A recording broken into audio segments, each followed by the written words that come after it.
Hello everyone and welcome to another video on the channel. As you guys can see, today's video is going to be a sit-down one. It's been a while since I've done one. I've mostly just done vlogs recently, so it's very hot, so if you've seen me like moving my hair a lot, that's why. Today's video is going to be about every single book that I've read so far in 2023. Keep in mind, obviously, like I don't read that much or that fast. I still read, but sometimes I see some videos and it gives me like, I guess, like reader's shame. Some people read like 10 books in a month or like 15 or some insane number like that, and I can't function like that. I can't really do that, so it's okay. And like you can read at your own pace. You don't need to read 10 books a month to be considered a reader or to like reading or anything of the sort. We're gonna go in chronological order, so January, February, March, April, May. I have my reading journal here with me. I started one. It's not anything special.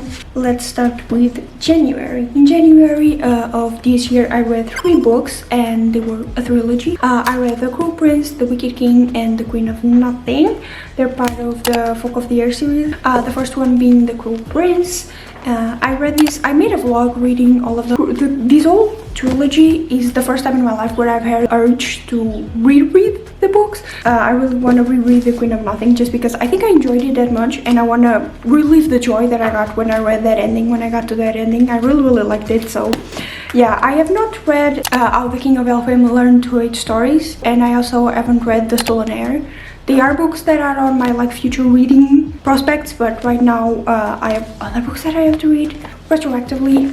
If I read these again, if I were to reread them, I think I would give them a much higher rating, simply because I've read other books since then, and in comparison I like these a lot more compared to other series. I like these a lot more. You can have your own opinions, of course. Obviously, disclaimer, these are my opinions, not yours. You're allowed to have yours. You can disagree with me, you can agree with me, it's fine. I gave The Cruel Prince 3 stars, I gave The Wicked King 4 stars, and I gave The Queen of Nothing 4 stars. I kind of want to reread them, see if I maintain the rating. The Cruel Prince was definitely like the weakest of them all in terms of books, but I think it's mainly because I like the romance aspect a lot more than I like the fairy world mixed with the romance more than I like just like straight up like enemies to enemies, because at this point there wasn't a lot of love going on.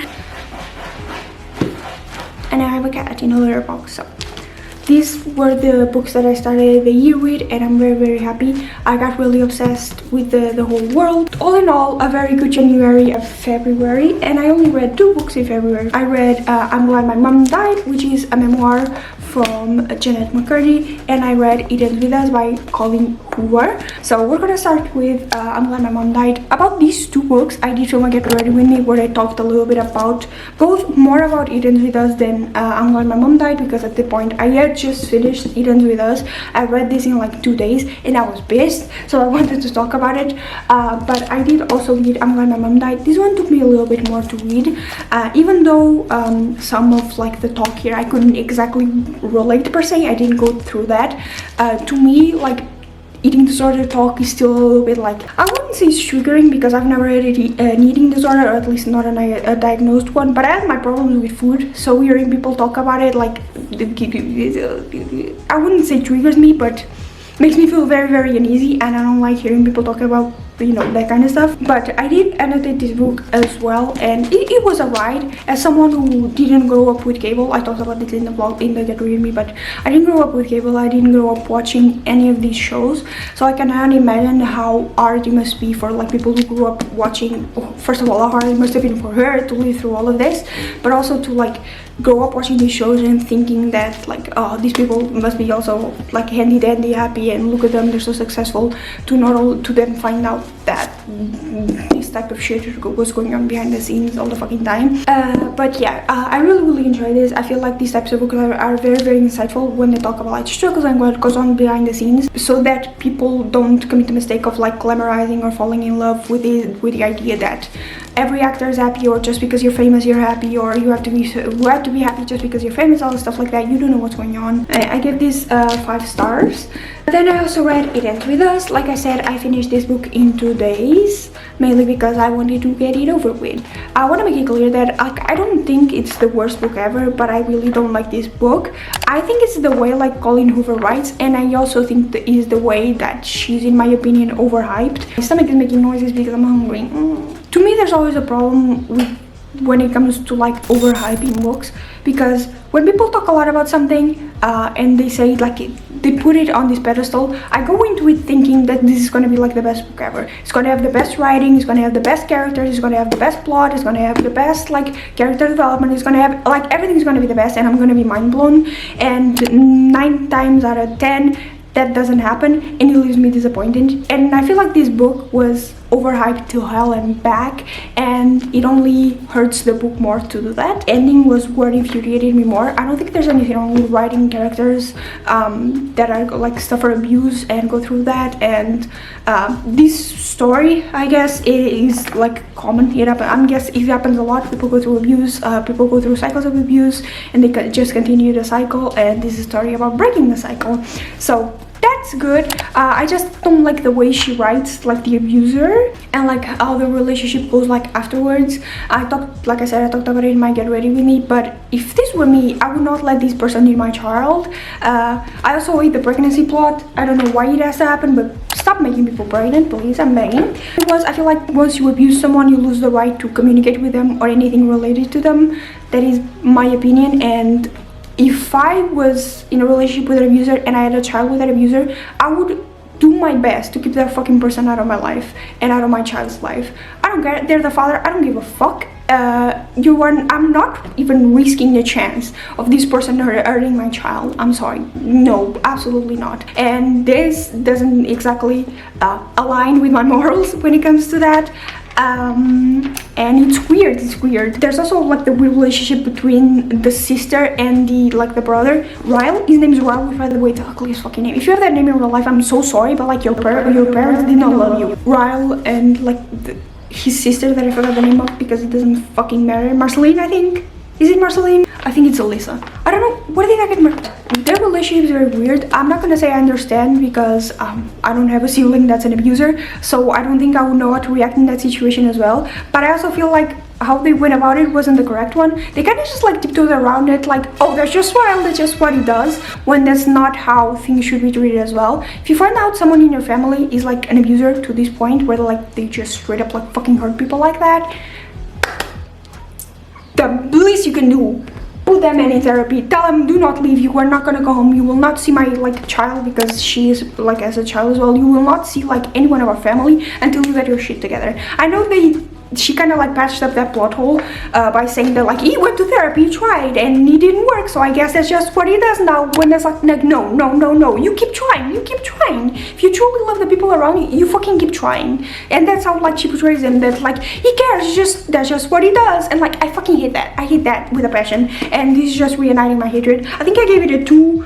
Yeah, I gave it a 2 out of 5 stars, and honestly, if I didn't have even an ounce of sympathy for Colin Hoover, I would give it like a 0. So we're moving on to March, which is where we get to the first classic of the year. Okay, so in March, I read The Picture of Dorian Gray by Oscar Wilde, and I read Shadow and Bone by Leigh Bardugo. So first, let's talk about The Picture of Dorian Gray. Like I said, this is my first classic of the year, and I surprisingly really enjoyed it. I really enjoyed this book, and I'm actually planning on rereading this one as well, just so I can fully like get everything now that I know like what the ending looks like. I gave it a 4 out of 5 stars, and yeah. And then I read Shadow and Bone by, like I said, Leigh Bardugo.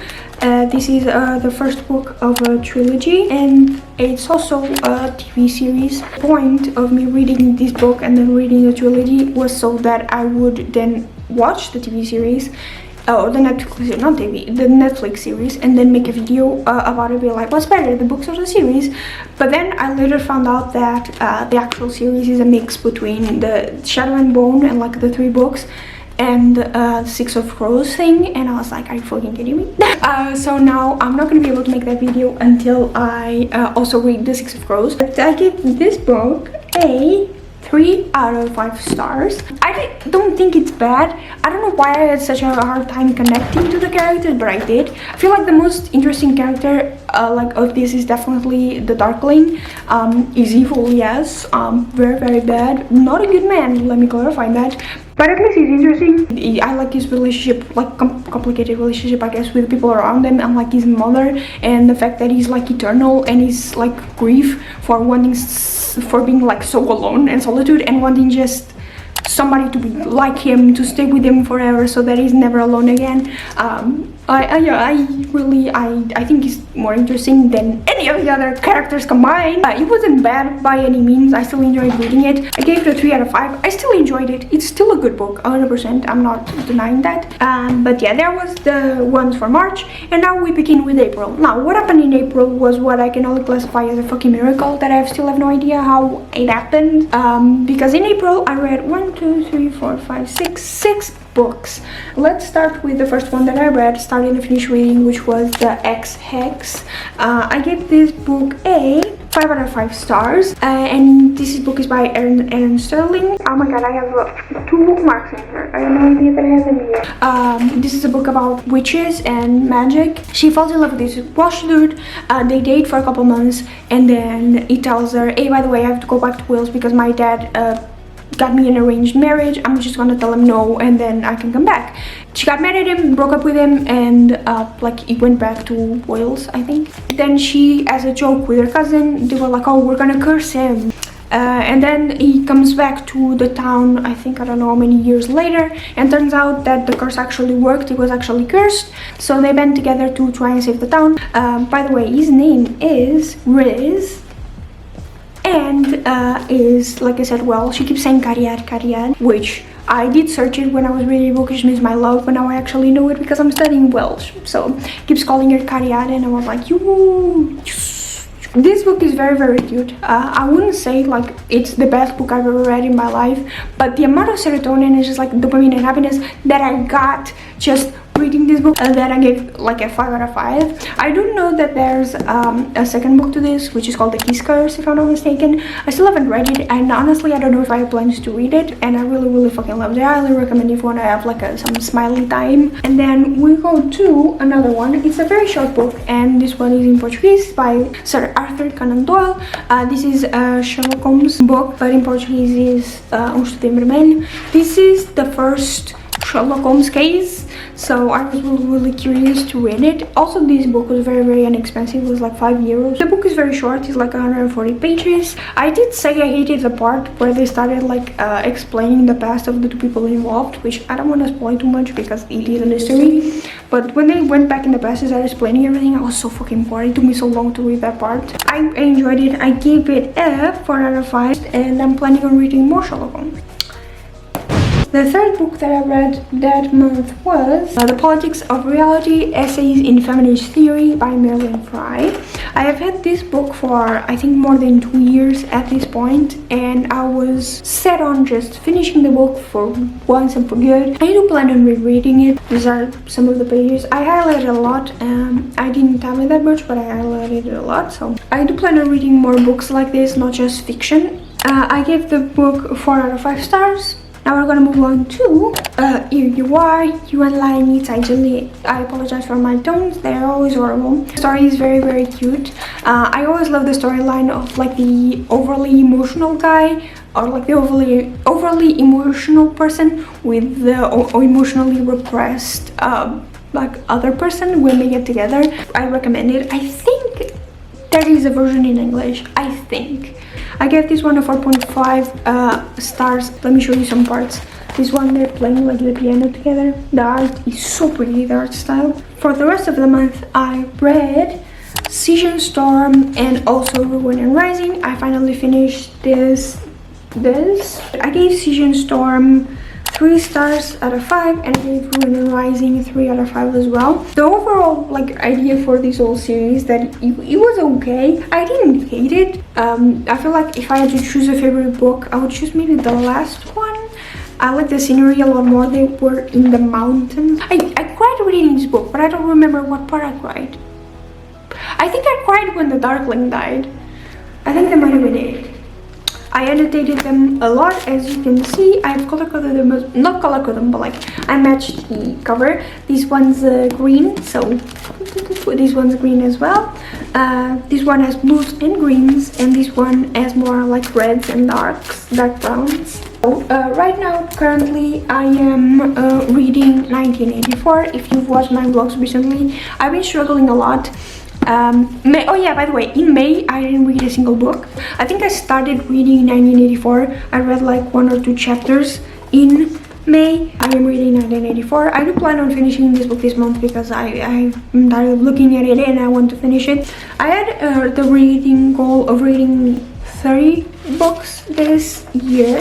We are now in June and I have read 13, so I'm almost halfway through. This is my rundown of the books, all of the books that I have read this year. So I hope you guys enjoy it. Like I said, I know it's not as much as some other content creators on this side of the YouTube, I guess, but I'm still very proud of how much I've read compared to last year. I think I've read more books like just up until now than I've read all of last year. I already have like a wish list, I guess, on my where I usually buy books, but I kind of want to show you guys. I have A Good Girl's Guide to Murder by Ollie Jackson. Then I have The Communist Manifesto by Karl Marx. Then I also have Yellowface by R.F. Kuang, Rebecca F. Kuang. It's one of her most recent ones. I still have not read The Bubble, but I want to read it as well. Then I have War and Peace by Leo Tolstoy. Then I have The King of Elfame Learn to Eat Stories. Then I have Six of Crows and Crooked Kingdom by Leigh Bardugo, like I talked before. I have A Nervous Breakdown by Anton Chekhov. I have The World is Full of Foolish Men by John de La Fontaine. I have A Terrible Beauty is Born by W.B. Yeats. And then I have A Love That Moves the Sun and Other Stars by Dante. I just have a random collection of books. This is part of like a collection where the books are like €2.5, so they're very inexpensive. But the book that I'm most excited about is The King of Elfame Learn to Eat Stories and Yellowface. I really want to read Yellowface. Yeah, this was the like book review, I guess. I recorded, I think, like almost 50 minutes of footage, so I'm gonna have to edit it all down, and it's gonna be so much fun. And I hope you guys enjoyed it as well. I know I did. I like these talking, like sitting down talking videos. I think a little bit more than I like my vlogs, but I feel like it's nice to have a mix in between the two of those. It is what it is. I hope you guys enjoyed this one, and I'll see you guys next week with another video. And yeah, bye bye.